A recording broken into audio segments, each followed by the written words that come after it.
bonsoir ma soeur et bon sabbat à tous ceux qui nous suivent et aussi ne pas oublier nos amis.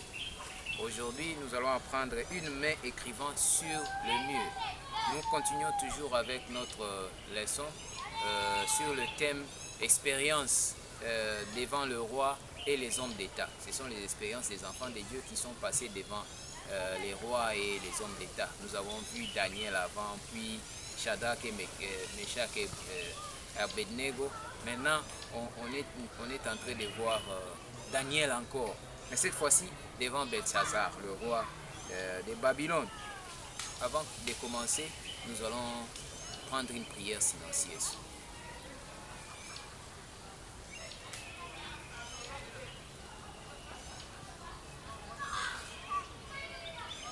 Amen. Ici, nous allons lire l'introduction qui dit « Comment furent punis ceux qui autrefois firent peu des cas de ce que Dieu avait choisi et qu'il s'était réservé. Belshazzar et ses 1000 seigneurs profanèrent les vases d'or de Jéhovah et encensèrent les idoles de Babylone, mais le Dieu qu'ils défiaient était témoin de la scène impie.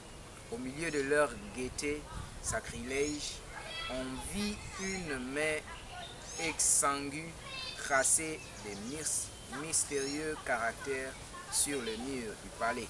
Remplis de terreur, le roi et les courtisans entendirent leur condamnation des lèvres des serviteurs du Très-Haut. Belshazzar a fait une festivité et tellement qu'il était ivré. La question numéro 1, le verset 2 du Daniel chapitre 5. Cette leçon est basée sur Daniel chapitre 5. Il dit Belshazzar, quand il eut goûté du vin. Nous savons que juste le goût du vin seulement ne peut pas te rendre ivre. C'est-à-dire, ces figures de style veut dire que lorsqu'il était ivré. Nous savons que beaucoup de rois ont fait beaucoup des erreurs lorsqu'ils étaient sous l'influence de l'alcool. L'alcool n'est pas bien, ce n'est pas un bon médicament parce que ça change, ça affecte notre jugement. Parce qu'il y a des chercheurs qui ont trouvé que juste une verre de bière ou bien une verre d'alcool peut réduire notre capacité de jugement. C'est-à-dire notre capacité de distinguer entre le bien et le mal pendant 2 semaines. Juste une verre. Et si tu prends une autre verre et une autre verre, et tu te dis que non, tu es un chrétien, juste un petit verre de vin ne va rien faire. Ces vins-là contiennent de l'alcool. Et cet alcool-là, si tu bois ça, ça réduit ta capacité de jugement, de distinguer entre le bien et le mal pour 2 semaines. C'est très important, c'est pourquoi Dieu a averti les parents de Samson, lorsque la maman était enceinte, de ne pas prendre les liqueurs fortes. Son alimentation a été bien prescrite. Même pour l'enfant, même lui-même, Samson ne prenait pas ces liqueurs fortes-là. Et de même aussi, avant la naissance de Jean-Baptiste, cette abstention aux liqueurs fortes a été aussi prescrite pour la maman et pour l'enfant lorsqu'il grandirait. C'est pourquoi surtout sur Jean-Baptiste, il est devenu un plus grand des prophètes à cause de ça. L'alcool n'est pas bon, nous devons nous abstenir de l'alcool. Et ce roi, après avoir bu l'alcool, il demanda à amener les coupes que mon grand-père avait amenées de Jérusalem. Et ces coupes-là étaient des coupes sanctifiées pour servir le Seigneur dans le temple. Et le roi les a appelés et ils ont commencé à boire, ils ont donné les assants prêts, ils adoraient leur Dieu et louaient leur Dieu en étant en train de défier, en train de déshonorer le Dieu du Très-Haut, le vrai Dieu vivant. Et pendant les temps qu'ils étaient en train de faire leur fête, ils ne savaient pas que Dieu était là présent, en train de les observer.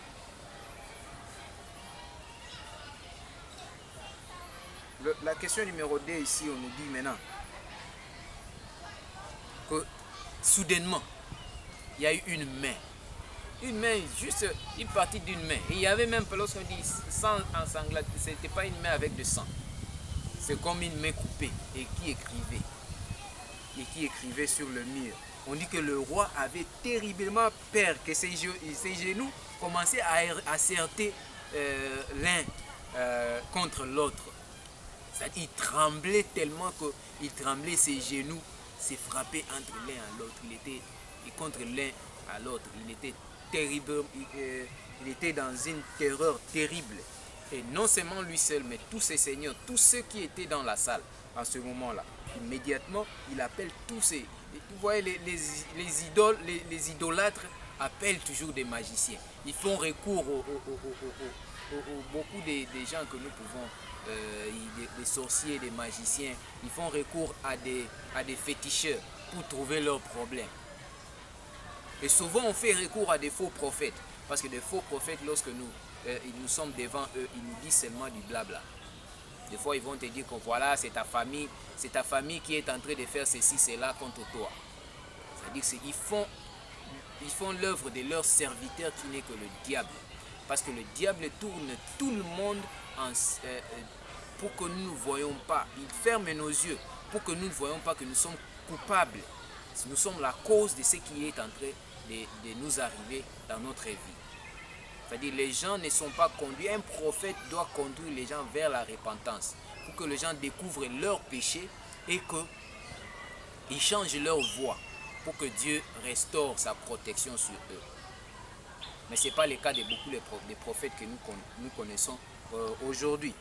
Et la mère a écrit Méné, Méné, Tekel ou Parsim. C'était un jugement contre le roi de Babylone et son royaume. Maintenant, le roi eut un conseil de sa propre mère. La reine mère est venue et demanda que il y a un homme ici dans le royaume que ton grand-père Nebuchadnezzar a mis au-dessus de tous les hommes sages et de tous les astrologues et de tous les magiciens de Babylone, parce que c'était un homme qui a l'esprit de Dieu en lui. Quand un idolâtre met Dieu au pluriel, de plusieurs dieux, mais c'était une reconnaissance que Daniel avait un esprit de Dieu vivant, de Dieu très haut. Et Daniel fit appeler pour donner l'explication au roi. Et le roi, comme il avait promis à celui qui trouverait l'explication de lire les paroles écrites sur le mur et même l'explication, il a promis des habits de luxe et de richesse. Il a même promis la 3e place dans le royaume. Bon, il a répété ça à Daniel. Mais Daniel a dit, garde tes dons, verset 17 du chapitre 5 de Daniel. Garde tes dons et accorde à un autre tes présents. Je lirai néanmoins l'écriture au roi et je lui donnerai l'explication. Daniel a dit, garde ça pour toi-même. Il n'a pas cherché à flatter le roi. C'est qu'il y a beaucoup de soi-disant prophètes d'aujourd'hui, lorsqu'ils arrivent à un homme riche, à un homme qui a un peu de l'argent, il vient chercher à les flatter pour trouver de l'argent devant eux. Et un jour, j'étais chez nous à la maison. Vous savez, mon père a une grande maison en étage. Bon, j'ai trouvé un monsieur qui venait, qui me disait non, j'ai besoin du père de la maison. C'était, je crois, il y a de cela 2 ans. Non, pas 2 ans, mais plus de 3 ans déjà. J'étais chez nous à la maison et voilà, cet homme arriva. Et il me dit non, je vais chercher l'homme de la maison.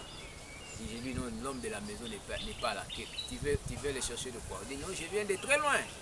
Il dit que non, il venait de Matadi. Il y a une ville à peu près de, je crois peut-être plus de presque 500 km ou bien 300 km de Kinshasa. Et ces prophètes-là se disaient non, il a une parole spéciale pour cet homme. Et la personne n'était pas là. Et on a commencé à parler. Mais en parlant, on s'est retrouvé que non, la personne n'était qu'un Quinois non loin de chez nous. Vous savez, les gens, lorsqu'ils voient une belle maison, une très grande maison, ils trouvent que non, ici, il y a de l'argent. Je peux chercher à trouver de l'argent. Et voilà, c'est comme ça que les charlatans passent de maison en maison pour tromper les gens, pour juste avoir de l'argent. Mais Daniel n'était pas comme ça, comme ces faux prophètes. Parce que lui, les gains ne l'intéressaient pas. Ce n'était pas pour lui, il n'était pas comme Balaam. Nous savons, le prophète Balaam, c'était un prophète de Dieu avant, mais à cause du gain, il a perdu la voie de la vérité, il a perdu la voie de l'honnêteté. Il a déshonoré Dieu, juste en cherchant de faire en cherchant de déshonorer son Dieu pour trouver de l'argent. Mais nous ne devons pas être comme ça. En tant que surtout les serviteurs de Dieu doivent servir Dieu sans chercher les gains. Parce que on est des serviteurs. On n'est pas des seigneurs. On est des serviteurs. Nous devons servir les autres. Et nous devons être les hommes les plus humbles du monde et les plus simples. Comme Jésus lui-même avec ses disciples et les apôtres. C'est ce que nous devons aussi être. Maintenant, aux questions numéro 6, on nous dit: Belshazzar avait-il appris quelque chose des leçons que l'Éternel avait données à son grand-père, le roi Nebuchadnezzar? Quels étaient les dessins de l'écriture sur les murs? Voilà, si nous disons dans la question numéro 5 là-bas, nous voyons que Daniel a un peu rafraîchi la mémoire de Belshazzar parce qu'il avait oublié l'histoire de Nebuchadnezzar, parce que c'était connu de tout le royaume, parce que c'était pas assez loin, parce que entre Nebuchadnezzar et Belshazzar il y avait 2 rois. Après Nebuchadnezzar il y avait son beau-fils qui avait pris le pouvoir, qui n'a pas duré, il a duré que quelques mois, puis son fils qui n'a duré que moins de 5 ans, et puis c'était maintenant son petit-fils qui a pris le pouvoir après. C'était pas une période de plus de 10 ans, c'était encore la mémoire de Nebuchadnezzar était encore fraîche dans la mémoire dans l'esprit de Belshazzar. Et Daniel lui a encore rafraîchi cette mémoire-là parce qu'il semblait oublier ou bien il jouait de l'ignorant. Mais Nebuchadnezzar, cette histoire de Nebuchadnezzar n'a pas changé le cœur, ni humilié le cœur de Belshazzar. Mais il est allé déshonorer et il est allé déshonorer les ustensiles sacrés du sanctuaire de Dieu. Et la main a écrit contre lui. Dans la note de l'esprit des prophéties, on nous dit que j'ai vu ce que l'homme sans la connaissance et la volonté de Dieu. Sa vie est remplie de crimes et de péchés. Mais quand l'Esprit de Dieu lui révèle le plein sens de la loi, quel changement s'opère de son cœur? Comme Belshazzar, il peut lire ce qu'écrit la main du Tout-Puissant et la conviction s'empare de son âme. Les tonnerres de la parole de Dieu le réveillent de sa léthargie et il crie miséricorde au nom de Jésus. Dieu est toujours disposé à écouter cette humble prière. Il ne se détourne jamais de l'âme repentante et